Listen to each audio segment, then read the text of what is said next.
Welcome back, everybody, to another episode of The Road to Greatness. We're here in Kent, Washington. If you don't know where Kent is, it's probably about, half hour outside of Seattle. This episode is going to be great. We're going to be talking with two people who are entrepreneurs and who have their thoughts on their story and building a legacy. And a word from our sponsors as they pass by. Let's hear from them. Amtrak. The BSNF. Yeah. We got the sounder in Amtrak. They're saying what's up to all the folks out there in radio land or podcast land right now. Well, guys, I'm super excited to be here. This has been talks for a while, probably since November.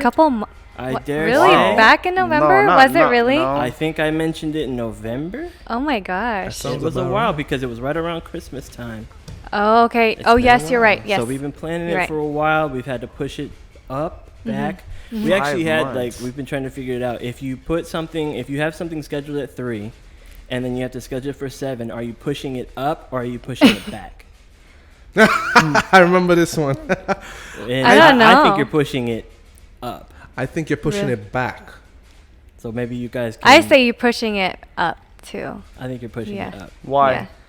Because the time is going, like the numbers. Because your numbers are going up. So you're going up. You're not But going you're pushing it back because you're losing daylight. I feel like you push it back if you're like going earlier. The funny thing, guys, is that's perception.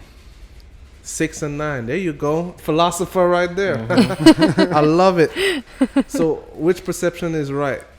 Neither. Well, they're both.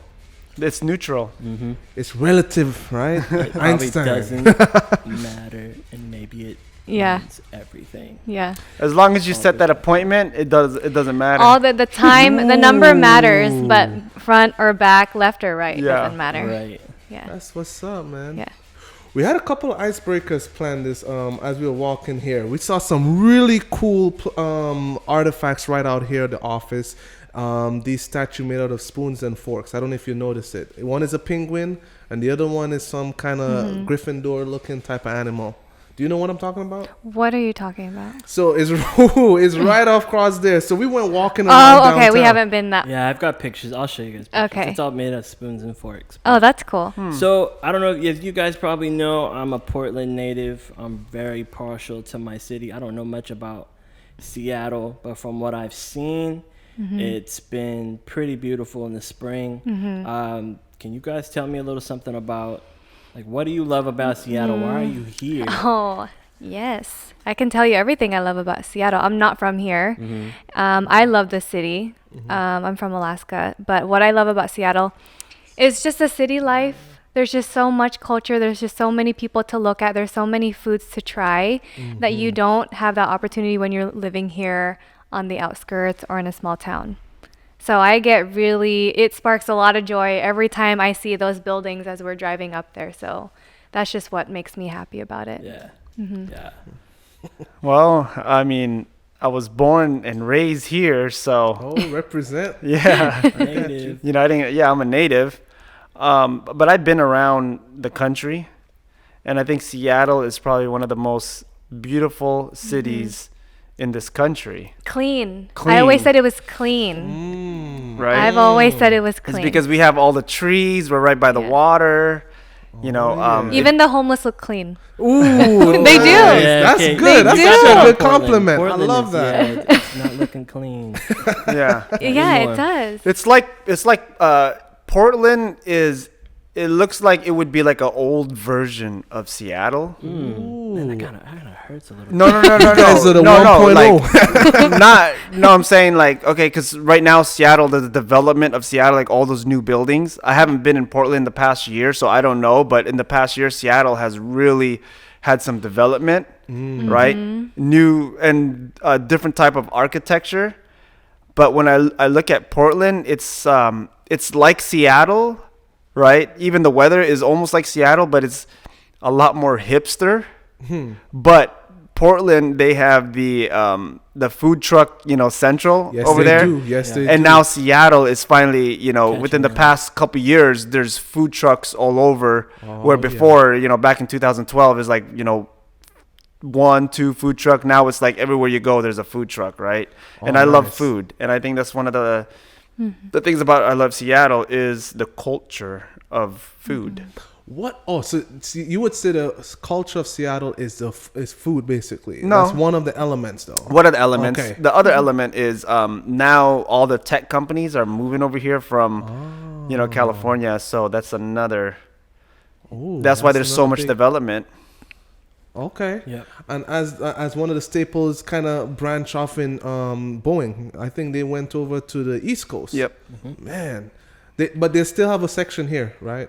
Oh yeah, there's a lot of good. Boeing So plants. They ain't leaving. They ain't flying away yet. And Seattle is, they breed entrepreneurship here.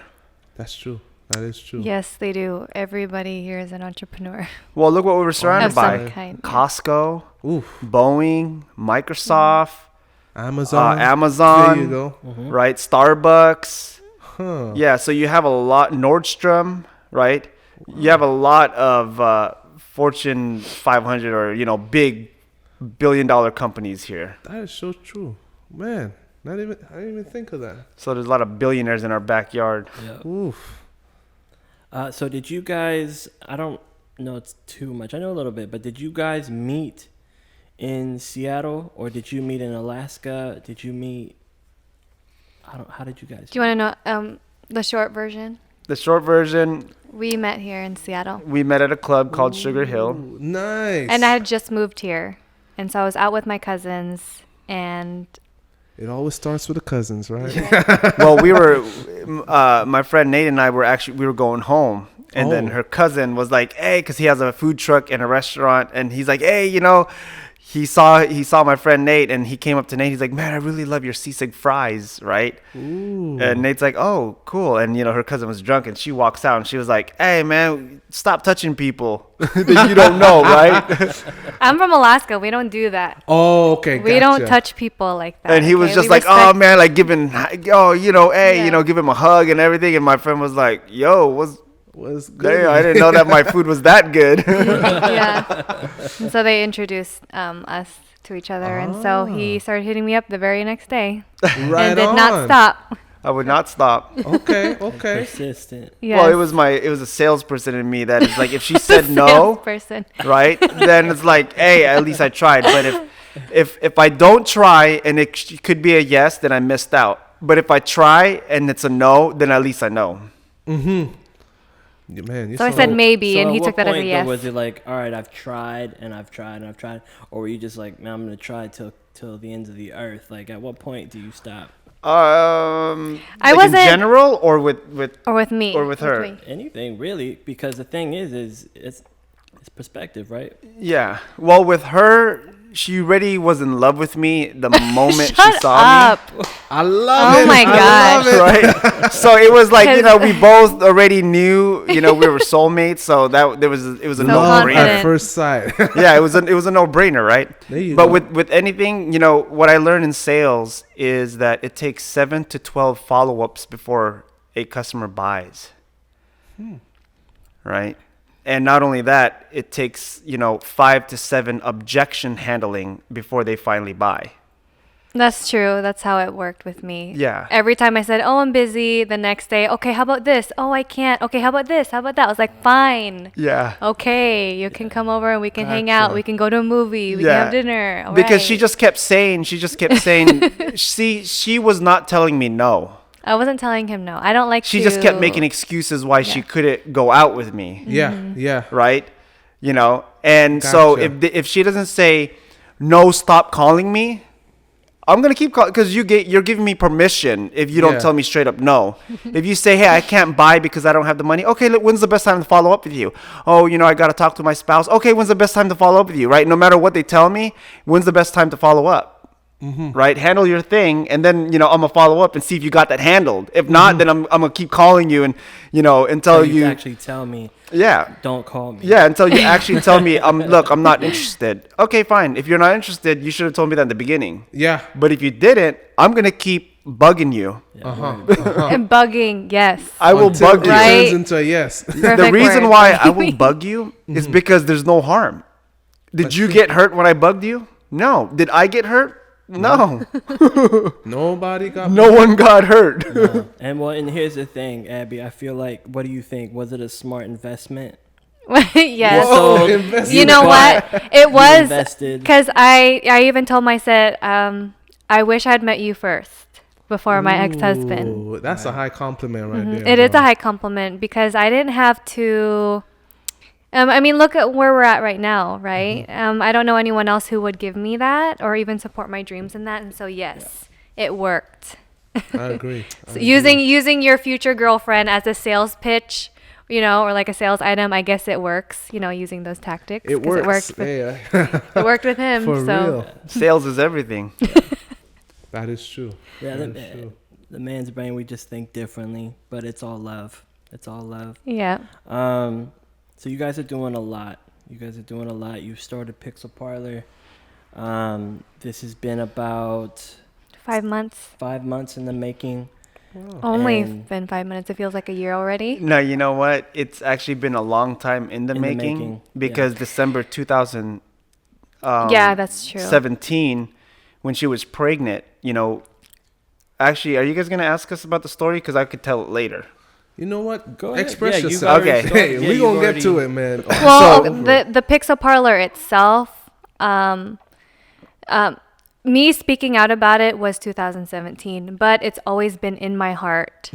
I always knew what I wanted, and it's always been there knocking on my, my brain, my door for a very long time. And it wasn't until I met him is when I was expressing, this is what I want, because I can actually talk to somebody about my goals, and they won't just be like, okay, babe, whatever you want to do, Yeah. and just leave it up to me. He's always like, all right, let's go do this. I know a buddy, I know a homie, I know this. I'm like, of course you do, right? So Good network. yeah, it wasn't until I met him is when I started speaking out about what it was that I was dreaming about. Gotcha. Right? So Gotcha. Well, she did get fired from her job as a head designer. Really? Yeah. yes, I That was was their loss. I was Yeah. I was a designer here in Seattle when Yeah. I moved here, and that's why I moved here, because, like I said, Seattle to me is our opportunities, and I'm a designer, and so that's where I needed to be, and so I got a design job here. But after a couple months, maybe half a year, I was fired because honestly, they just didn't want to teach me. They just felt like, okay, you're a designer, you should know everything, Yeah. right? But for you, I need a leader. Right? For me to show you what I've got is I need you to also lead me, right? And they didn't want to do that, and so they ended up firing me, and so I said, fine. He told me, go live out your dream, but I have kids. Yeah. Go live out your dream. I said, but I have kids, you She know. was making excuses for So, herself. Yeah. And that's one thing. I know at work we was having a sales discussion. One thing salespeople are not, they have that, sleazy, I guess, stigma to them that they're liars and stuff like that. But, my boss was actually saying, we're good at lying to ourselves, excuses for not making that quota, whereas, we did not probably even try hard. Yeah. You know what I Yeah. mean? And many times people do the same thing with their dreams. I'll get to it Yep. when this gets perfect, or when that thing happened, or when this person comes, or we wait for other people instead of, hey, let me take that initiative and do or start this, or whatever it takes. It's like it's like this. I'm gonna go to church when I stop sinning. Right. What? That doesn't make sense. You go to church to, so you get closer to God, and hopefully you stop sinning, Yeah. eventually, Yeah. right? So it's like you don't live in the house first and then start building it, Ooh, come on now. right? There You you got to go. start building it now, and then eventually once that house is finished, then you could live in it. Now you got And a that's the house. problem with people, is they want to put all their ducks in a row before they get started, but you got to get started so you could start putting all your ducks in a row. Another good one is, too much hypocrites. I ain't trying to be, well, hey, this world was never perfect to begin with, and the church is not made for the perfect people. I mean, saints or what? Sinners who just fell down but gets back up again. So, hey, we are hypocrites in some way or some Yeah. form. So, hey, welcome to the family, right? Exactly. And it begs me to ask, because, You don't have to beg. well, I won't. But you could have, you could have gone and just gotten another job. You could have, kept pursuing it in that direction, there's nothing wrong with that. We're not saying that if you're not an entrepreneur that there's something wrong with you, even though that Seattle is filled with them. There's nothing wrong with that. But for you, that seemed like it was wrong for you. And to go get a 9 to 5. Yeah, working a 9 to 5, doing the 401, getting the benefits. Why is this route so important for you? You know what? God has amazing timing, because during that time I was working in Seattle at that company, I would cry every day because I was like, I really want to work for myself, but how can I do that? I don't know how to do that, right? And I was even talking to my friend David in Walla Walla. He owns Soy 71. Yep. And I would call him and I would cry. And I was like, this is just what I want to do. It's so hard to focus on my because I had a business license already. It's so hard to work on my business and build myself if I'm here at this 9 to 5 and I have to do on their terms. And I would get in trouble because they're giving me all these pink slips, all these logos to design for corporate Seattle. And I'm like, there's only one person. And I would get so depressed every day. And also, my kids got sick. So which means I have to take care of my kids. So I would have to lose out on an 8-hour shift, no money. Or I would be like, hey, can I bring my daughter? I know you guys need me, but can I bring her? And so it was just so hard to do it. And I knew this is what I wanted to do, but they beat me to it. They fired me instead, but it made it easier. Because I was like, no, I don't want to give up. I don't want to put in my 2 weeks, because that to me was giving up. I will figure it out. But they beat me to it. And that was God saying, I know this is on your heart because you keep talking about it, because you cry about it. Right. And so that route fits me being an entrepreneur, because I have so many ideas and so much of my vision that only I can achieve it, and not a CEO of another company, of another design company can achieve it for me. Right. And there's nothing wrong with a 9 to 5. There's only wrong with a 9 to 5 if you don't love it. Right. I agree. So. Yeah, absolutely. And Conrado, because I've known Abby a little bit longer. My wife knows you more. Yes. But since starting this podcast, we've been in contact. I have a feeling that from what we've talked about, you have a pretty strong influence in terms of some of those decisions. And I wouldn't say that you made them for her, but I would definitely say you were definitely there to influence. And I thought maybe we could talk a little bit about your journey as well, because I know you have a story as well that kind of transferred that same mentality over into Abby, if that makes sense. Does that question make sense? Well, in my early 20s, I got a chance to experience a lot of failures, right? Yeah. I got a chance to experience getting my car repoed. Yeah. Right. I got a chance to experience not being able to pay bills. I got a chance to experience like having negative bank account and having to call the bank every single time and be like, hey, that auto payment wasn't supposed to come through. Could you guys remove that $25 insufficient fund? Because, I have no money left, right? And they're like, oh, you know what? Well, you've done it a few times already, and we could only do the courtesy a couple times. Oh, man. I got to experience my phone getting shut off. I got to experience, my light bills getting shut off. I got to experience a lot of, downs. Oh, yeah. Right? And through all the downs, not the up and downs, but through all the downs, I got to experience breathing and being alive. Right? Man. And I got to experience that every day is, a chance to just keep going for it. I got a chance to experience everybody criticizing me and telling me, yo, why don't you just go back to a job? Why don't you just... Pretty much they're telling me, why don't you just give up on your dreams? Because we don't have any, and we feel like we're better off than you. Right? Just stop dreaming already. Yeah. Man. Isn't that... Man, listen. That is something this world is famous for. They have to see it before they believe it. But very few will see it first before it actually comes into reality. And when someone is trying to actually build, and that's the beauty of design right there. You see it in your head, and then you bring it on a piece of paper. Others actually see what's in your head, and it's like, it looks good, but it will just stay on the piece of paper. But when you actually go out to make that paper actually 4D, 4-dimensional, actually make it tangible, that's where the magic happens. And that's where the challenges starts too, because everybody's like, it can't be done. No, well, you prove it to me. I rather see a certain, all these things. And man, I know how that is, bro. I feel you on that.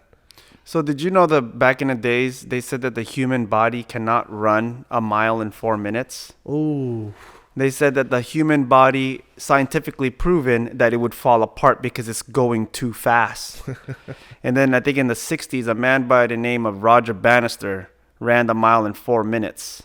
And everybody around the world was like, whoa, this guy ran the mile in 4 minutes? So it is possible? A month later, someone from around the world ran a mile in 4 minutes. Weeks later, someone else from around the world ran a mile in 4 minutes. Days later, hours later, every single day, people from around the world started running miles in 4 minutes. and starting breaking the record too, right? And started even breaking that record, right? And so, for me, when you ask me like about the influence or like why, like what's my background, right? Is that when I see people go from rags to riches, from nothing, and they're, in a position where people would want to be in, that person has ran the mile in 4 minutes. So if it's possible for him, it's possible for me. And if it's possible for me, it's possible for anyone who puts their mind to it, right? Yeah. Like you said, one thing I heard was wealthy people, that first they believe and then they see it. Poor people is, well, when I see it, then I'll believe it. So it's backwards. Right. Right? And this is where God says, this is how you put your faith into practice. Faith is what? The substance of things not seen, Seen. but the evidence. Yep. You understand? And I forgot the rest. Faith is Oh, the man. evidence of what is unseen and certain of what we hope for. There you go. Hebrews 11:1. Hebrews, man. There you go, man. That's Right. it right there. But if you look at that whole entire verse, it shows you that Abraham left Canaan by faith. Noah built the ark by faith. Moses led them into the Red Sea by faith. Yeah. Everybody The honor roll who right did there. miraculous things, right? They always did it by faith, Right. right? And today, and hey, for viewers and listeners, today there are many people doing that right now. I know this brings to me of a story that was told by a good friend of mine's. Her mom moved all the way from across Asia and plant right here in Seattle. She always saw herself as having her own massage store. And she took the test not once, not twice, more than 3 times, and she did not pass. She took it 18 times before she passed, and then today she has her own place, and she's well known for her massage therapy and everything. But she always saw herself, and she never gave up on that dream. Now, if you put things into perspective, after about the 10th time, people will be like, girl, quit. Give it up already. I probably would have done the same thing too. I was like, all right, this is clearly a sign. And she kept on going until on the 18th time, she got it. Talk about perseverance. Yeah. And so with that, since you guys have had this, you guys have been working on these projects, you guys have a lot of other things that you're working on. I don't want to disclose too much. I really would rather you do that towards the end, if you feel like it, because I will ask. But I don't think you guys are where you want to be just yet, but you're on the way, so to speak. It's not that we're not where we want to be just yet. We've hit it. We've hit where we want to be, but we're like, okay, let's do more. Yeah. Because we get there fast, or at least with me, I want to get there fast because it's a long time waiting. I already know what my steps are, and so I get there really fast. And during those times, I keep coming up with new things to do. Yeah. And so we've hit that, but our vision is a lot bigger. But the components of that vision, we keep hitting it until we're finally at that And big what's your vision. steps again? What's our steps? Well, one, creating the studio, Mm-hmm. being, photographer and, people knowing our name. That was that was just kind of just the vision. Or having a Right. studio. Okay, we've hit that. What else? What's bigger than that? Okay, so now we're getting clients like Pixel.4, and I'm really having to cater or like recreate my vision and not just take portraits, but what is it that Abby loves about portraits? Well, fashion and editorial. Okay, well, Pixel.4, DuPont Registry, taking their photos for a magazine. Nice. Okay, Tea, my little prayer tea. yeah, creating content for other businesses. Okay, we hit that mark. Now what else? What's bigger than that? Right. Right? What's the next level? And so Yeah. what does it take to build that? Because I know for myself, a lot of times I just want to I don't know, Netflix and chill, right? And I think, I would rather network and chill, if that makes sense. Now, that's my mind That's frame. a nice one. Yeah, thank you. And so what does it take? What kind of discipline does it take? What kind of workflow does it take to really get to this level? Because if you get here, then you're just going to have to keep getting sweeter and sweeter and sweeter to go to that next spot. Because, I mean, at some point, what you do will plateau. And it'll Yeah. only keep you at where you've set your own discipline. And so that's what I truly believe. And so what does it take Oh, to get where you are? And what is it going to take to get where you're going? A lot of personal development, did you want to? a lot of faith. I was going to say, I'm going to let him say it because he explains this to a lot